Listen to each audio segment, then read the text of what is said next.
The next book is the reason why I said there's kind of four books in it, because I just want to note that Cruel Prince is 408 pages, Ruthless Night is 590 pages, Wicked Princess, which is the third book, is 224 pages, and then Broken Kingdom, the last, is 528. So, like, it was so jarring and weird to read. Like, it felt like a novella just because the other books were so long, and then this one, like, dropped down to, like, barely over 200 pages, which is a very short novel.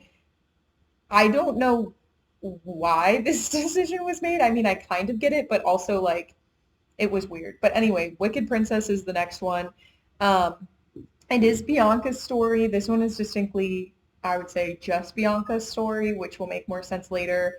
Um, but basically, Bianca gets into, at the start of the book, she wakes up from a coma or whatever from a car crash that was bad and a bad car crash. And she has like no memory. She basically, so she had car crashes at two points in her life. This point when she was about to be a senior in high school, and then when she was, I don't even know how old she was, like 8 or 9, when she was in the car with Liam and their mother when their mother died.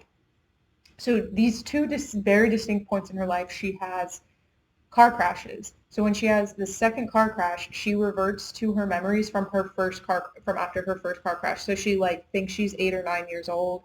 She like remembers her brothers, but like she is like, who is this old man? Like, where is Jace, who's supposed to be like 13 years old or something like that?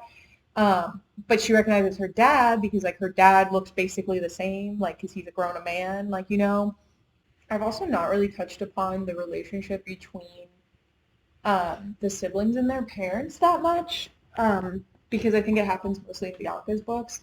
But the dad is not really loved that much by the siblings. He's kind of just like a checked out parent. After their mother died, he just checked out completely, and Jace was basically responsible for all of his siblings at the age of like 12, 11, something like that, um, which is not okay, obviously. And yeah, and then after Liam, he was just even more checked out and like is basically just goes to work and then goes back to home, but like he doesn't really interact with any of his children really, or at least not in like any meaningful type of way. And Jace like hates him. Bianca and Cole kind of are just like, you're not really our father. Like Jace is more of a father figure to us. I don't know. And then their mother, oh my God, I need to sneeze. Their mother, Liam and Bianca especially really loved her. I mean, everyone loved her, but like they especially really loved her. And it is said that their mother had bipolar, and this like really affected the kids a lot, obviously, because their dad wasn't around all the time. Even before he was just like a workaholic before their mother's death. And then their mom would have these depressive episodes where like she couldn't get out of bed. She just like wouldn't really take care of the kids at all. So Jace had to step up and do it from age like 9. He had to take care of everyone. And then she would have these really points of like high that would be very chaotic and very hard for the children. And she was seeing a therapist and she was like trying to work through it, but it's all complicated and I'll get into that later. Um, but it's and it is believed that Liam also had bipolar and that was part of his struggles. That his dad was aware and Jace was aware and they were trying to get him to get help, but Liam was refusing. Anyway, so Bianca wakes up and she literally remembers like nothing. She eventually understands that like Cole and Jace are grown people and she's like 17 years old and she kind of accepts that fact. Um, and the doctor asserts that they shouldn't really tell her much because that would just like cloud her judgment and then she'll think she have all these memories, but they're really just like you planting them there. So they kind of just said be patient and she'll get her memories back.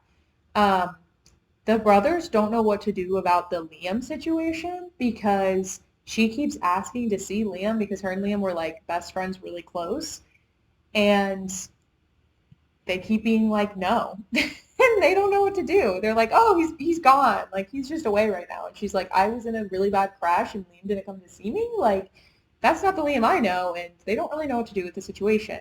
She also at this point does not know either that her mother has passed because that happened after the crash, like because of the crash. So it's all very complicated and they don't really know what to do. And Bianca is Bianca and it's kind of this bad, morally questionable person because of her experiences she had from such a young age and like this loyalty to her family and things. So without it, she's kind of not that. She's a very sweet girl that is just like confused because she doesn't have any of her memories.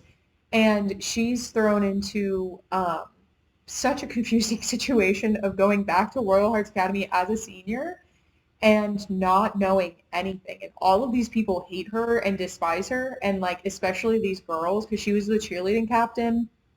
Um, and she had this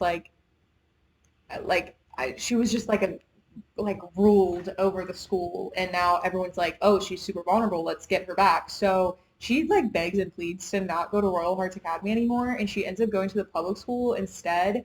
And there she also doesn't have any friends because she doesn't really know anyone, but she meets this guy Stone, and Stone like hates her at first and is like, get away from me, Bianca, and like all this stuff. And she's like, do I know you? And he's like, she's putting up a front. Obviously, like obviously she should remember me and all this stuff. And then he actually believes that like she has no memory because she has no memory. And then he's like, oh, okay, well then we can be friends because like you don't remember anything. And basically, very important note, Stone is Tommy. Yes, that Tommy's younger brother. So that's why Stone hates the Covingtons because they like ruined his brother Tommy's life and in turn ruined his life. And also Bianca like pulled it like Stone went to Royal Hearts Academy freshman year when Bianca was also a freshman and she like spread this fake picture of him with like a really small private area and that like ruined his reputation or whatever. So he like obviously doesn't like Bianca, especially because of that fact. Also, Bianca is still really drawn to Sawyer's friendship, which is very sweet. Like, she doesn't really know Sawyer at all anymore, but, like, she's so drawn to her just because she likes her so much. Also important to note, Bianca hates Dylan, and is not friends with her at all, and hates that she's with Jason, actually, like, tries to like, break them up a couple of times in Sawyer and Cole's book. Obviously, to no avail, they're fine, but, like, it's definitely a strain on the relationship. And she still doesn't really like Dylan after. Like, she doesn't hate her, but she's still kind of like, I don't really like you that much. But she, like, really likes Sawyer. But she confides in Sawyer that she's been seeing this guy Stone. And they all know Stone. And, like, Sawyer even worked with Stone and, like, doesn't dislike Stone, but, like, understands that her brothers are going to be, like, really, really, really, really upset if she's talking and flirting and dating Stone. So she like tells her this and is like, I really think you should like stay away from Stone. Like, I don't know what his intentions are, but it seems really cloudy and weird. Like, I wouldn't really do that. Bianca doesn't really listen to them. She just decides to keep it a secret from her brothers instead then. So she's like, oh, if they won't accept it, then I just won't tell them. So she ends up having this like full-blown relationship with Stone and it's fine for the most part. It's kind of bland, I feel like at the beginning especially is the best word to describe it. Like they're just bland. They're just like, okay, things take a turn later, but for the moment, that's kind of what it feels like. And then finally, her brothers find out, and they're really upset. And at this point, I think they've told her about Liam and her mom, but like she doesn't know like the full extent and stuff. And she was obviously super crushed, and they had to tell her again, so you had to like experience that twice, which is awful.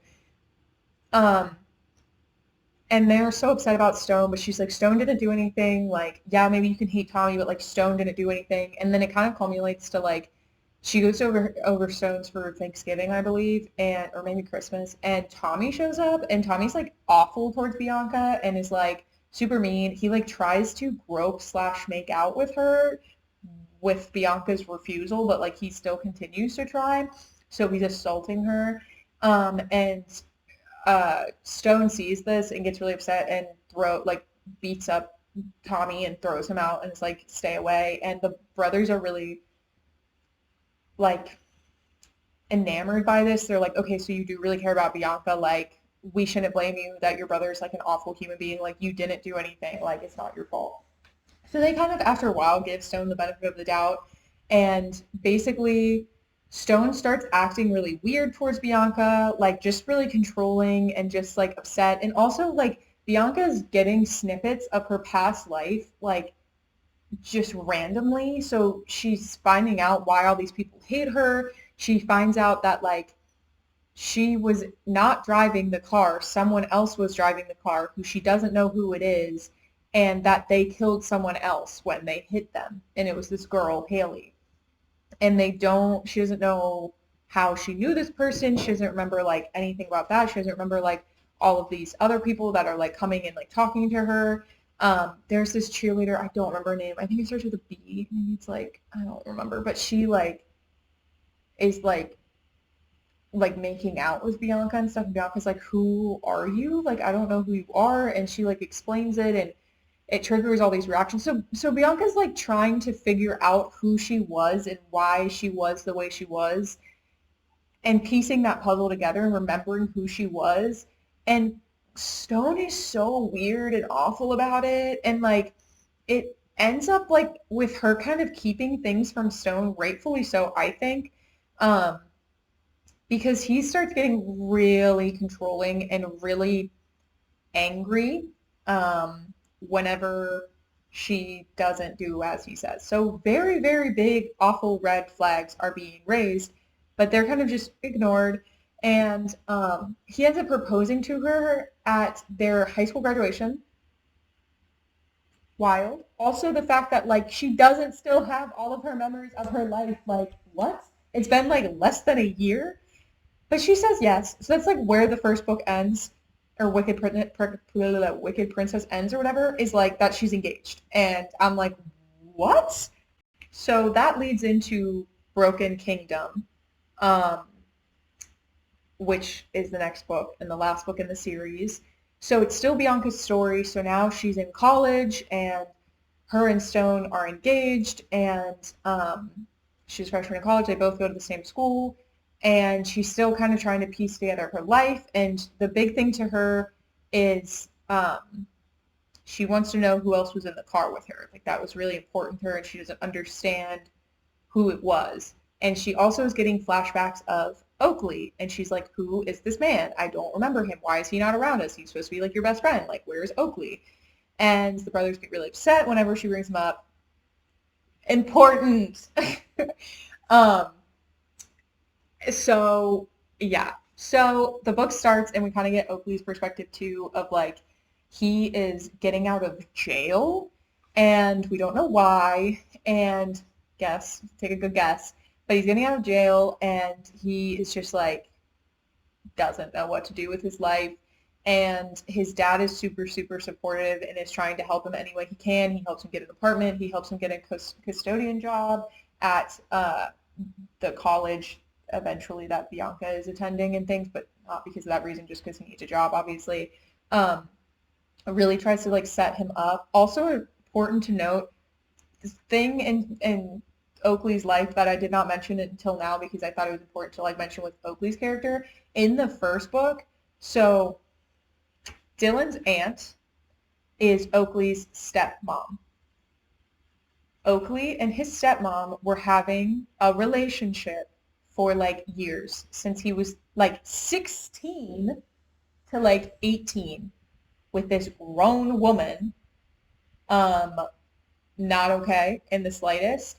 And to the point where she got pregnant and miscarried their baby. And then she got pregnant again, but with his dad's baby.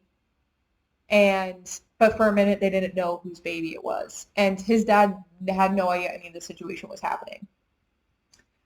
So that happened in the first book. The dad finds out, I think, in the timeline of the second book of Cole's book, and he divorces his wife, obviously, is so like apologetic to Oakley because he was a child that was molested. Even if he initiated it, it doesn't matter. She was a grown adult and just really supportive of him. And he has a younger sister now from that marriage from his dad and his stepmom. So we're seeing Oakley alone. He's not in touch with like any of the Covingtons. Um, yeah, he's just kind of like living a very different life from the very carefree goofy Oakley that we've all known and loved for the past two, three-ish books. So it's very different and jarring. Bianca runs into him randomly one day because again, he's a custodian at the college that she attends. And she starts having a conversation with him and he's like blown away that she's talking to him, but then he like knows that she had this crash, so like he knows she has these memory problems, so like he understands, but he's so shocked that it's like to this point that she would be talking to him. And she doesn't know who he is and she's just like talking about her issues and whatever and talking about her problems, and then Sawyer sees them, like is like meeting her for lunch or whatever, and she's like, why are you talking to Oakley? And she's like, oh, that's Oakley? Like, oh my gosh, that's Oakley. And then she starts having like memories about Oakley and they're complicated.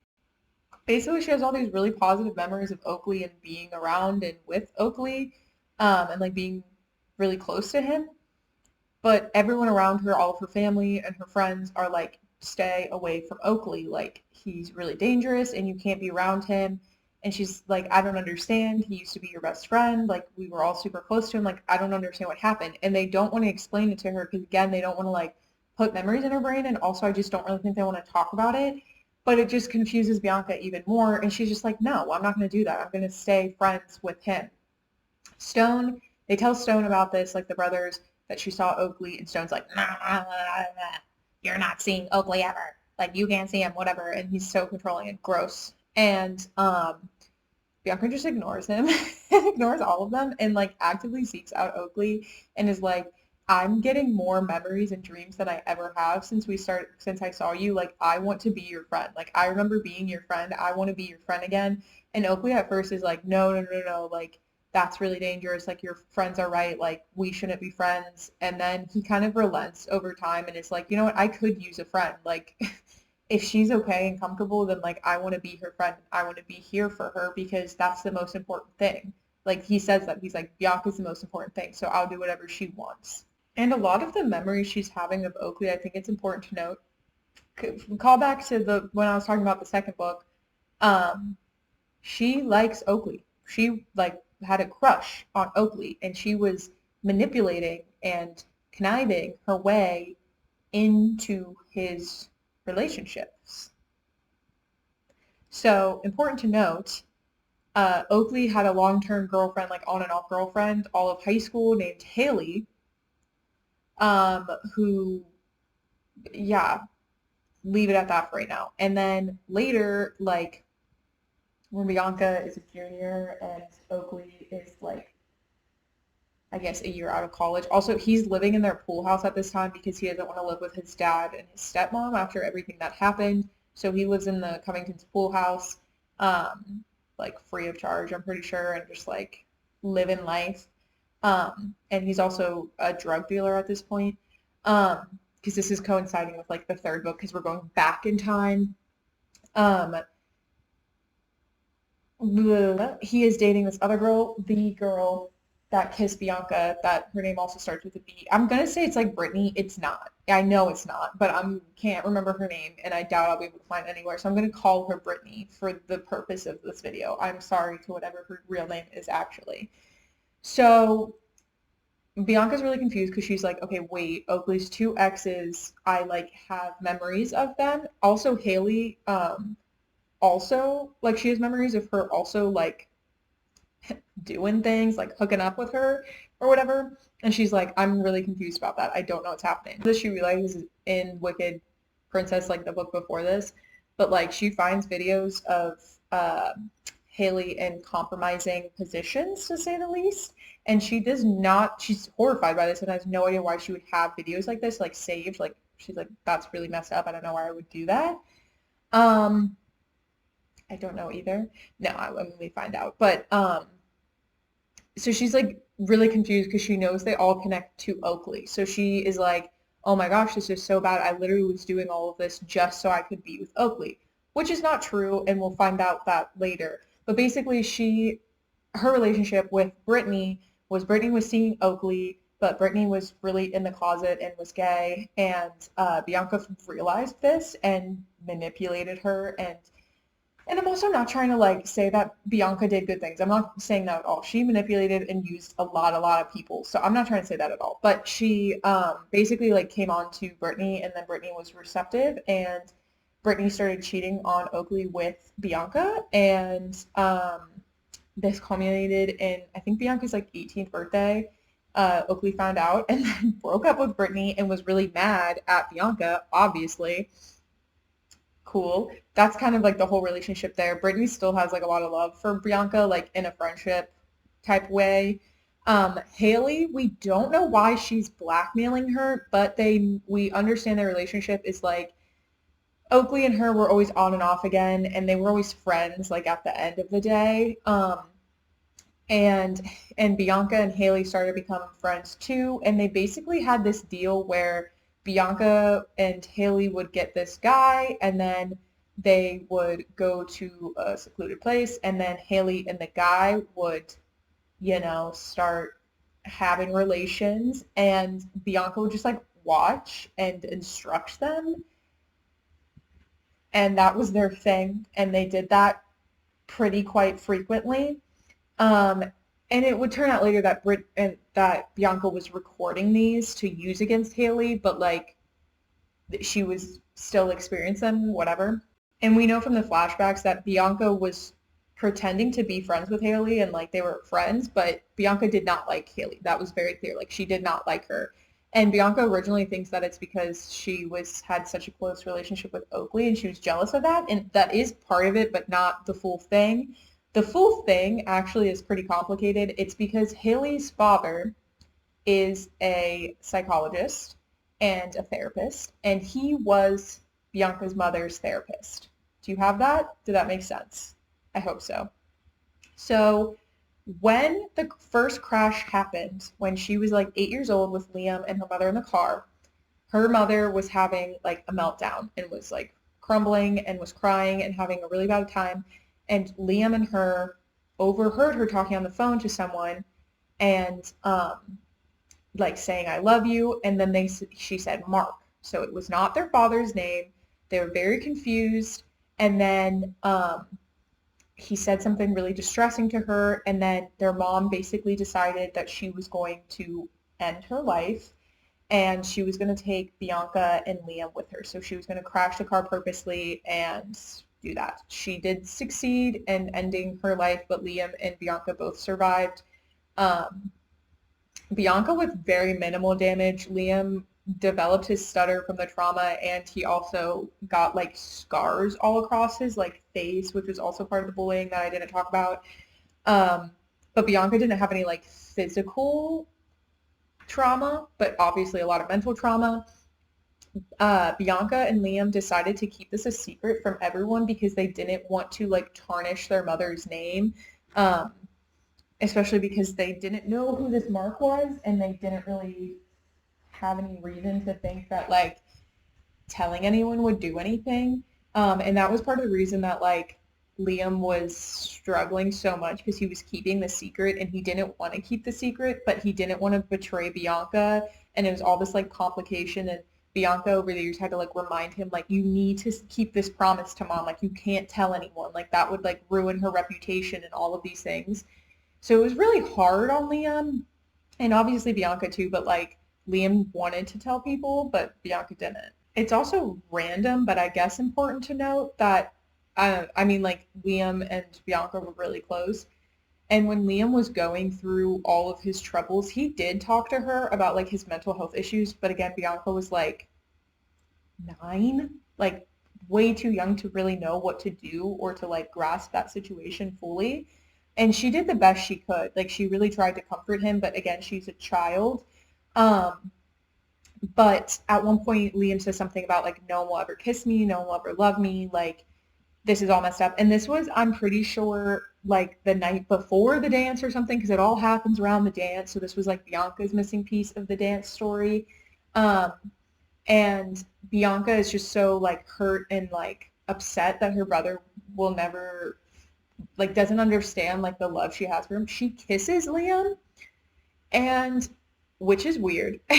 And it's not in a romantic way. She's not like she kisses him on the lips. Like it's not again, she's like 9. Like it's not supposed to be a romantic way. Like even when she's doing it, she's like, I don't want to be doing this, but she's trying to get across to Liam that like she loves him so much and that other people will love him and that like he's not this loser that like hasn't had his first kiss now. But obviously that's a very bad way to go about that and very wrong in so many ways. And Liam reacts that way and he's like disgusted and like, why the heck would you do that? Like, what's wrong with you? And like all this stuff. And she's like, I was just trying to help. Like you said you didn't have your first kiss, so I gave you your first kiss. So now you're not a loser without your first kiss. Because in her child brain that like makes a lot of sense to her. And like again, she wasn't like attracted to Liam or wanted to be with Liam. She was just trying to help him. But it's weird and kooky, but she's like, the reason Liam went to Cole that night instead of me, because they used to sleep in bed all the time together, is because Liam thought that she was being weird. And because she kissed him, he couldn't like spend the night in her bed anymore as a brother, not being creepy. So he went to Cole's that night and then Cole turned him away. And she was like, I would have never turned him away. So then we would have been good. So that's like her missing piece of like why she blames herself kind of for it. And going back to the Haley thing, she basically is blackmailing her because she's not really blackmailing her. She doesn't ever tell her about the videos or anything about that. She's blackmailing her father. She really blames him. And it also comes out that he's abusive and sexually abuses Haley, which Bianca did not know um, at the time. And she's like realizing this all in the past. So when she's piecing these puzzle pieces together, she comes up with a plan to literally like try to seduce the therapist. Even though, which again, he's so stupid because literally she's been blackmailing him for money for like years and years and years and years and years. So it's like, why would she suddenly be like, you know what? Let's get freaky. Like, no, like think a little bit, but whatever.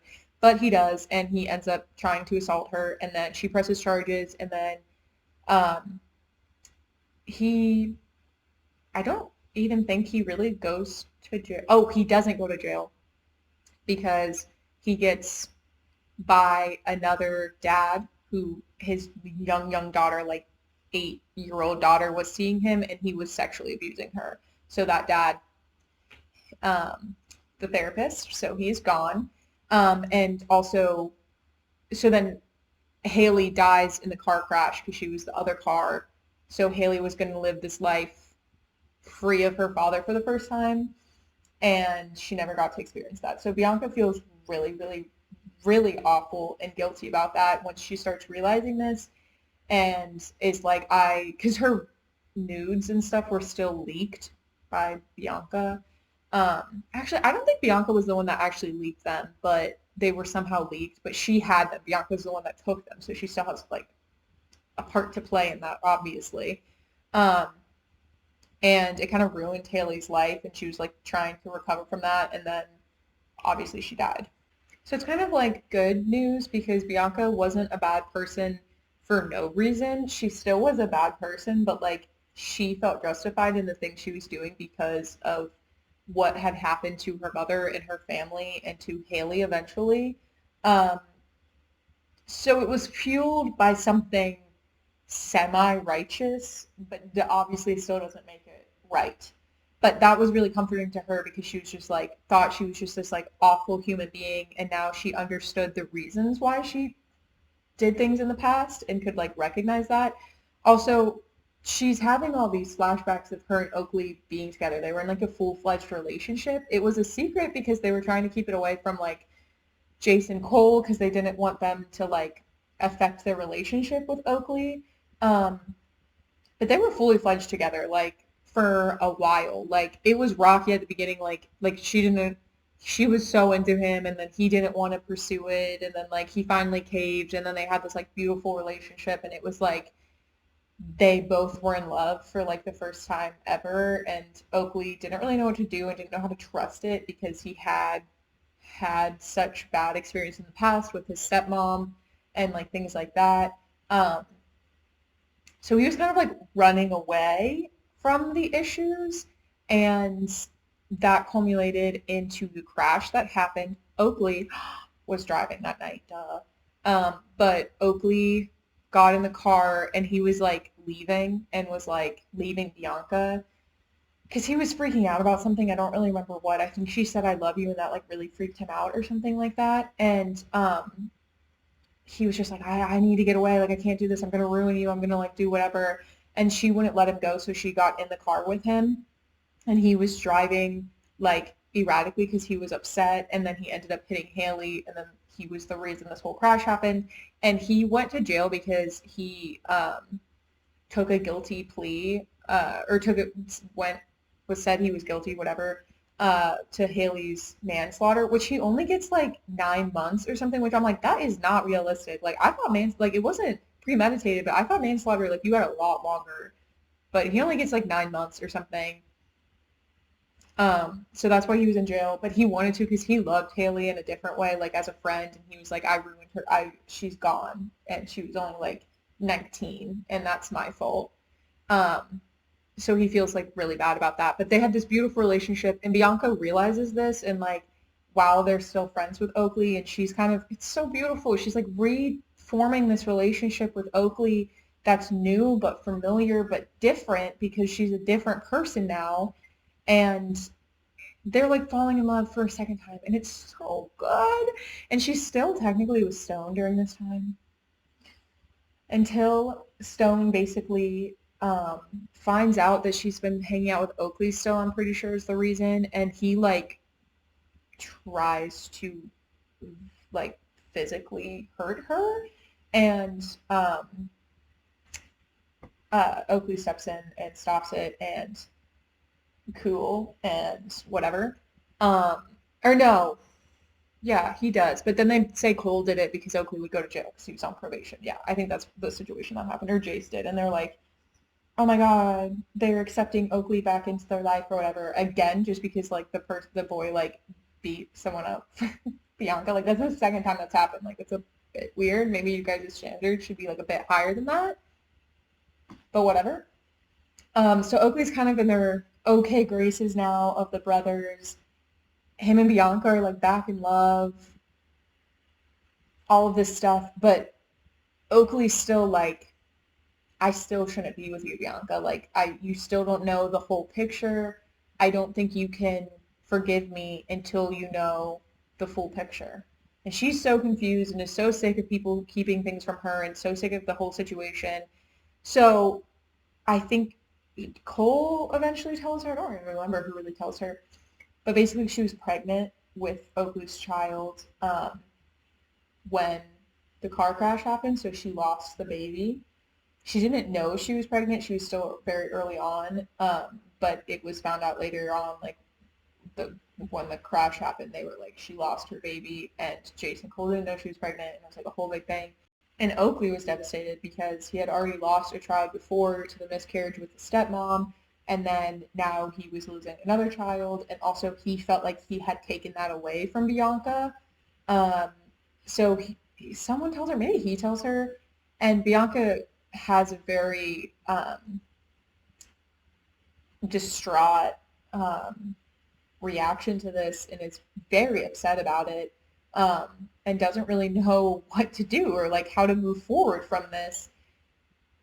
And she spends some time like being upset and then she's like, but it's still not Oakley's fault. Like it's not Oakley's fault that any of this happened. Like, yeah, I wish we would have talked out the situation and I wish things had gone differently and that Haley didn't die and that all these things didn't happen, but it's not Oakley's fault. And they have a beautiful like reconnection and wonderful story. And honestly, I rated this 5 stars.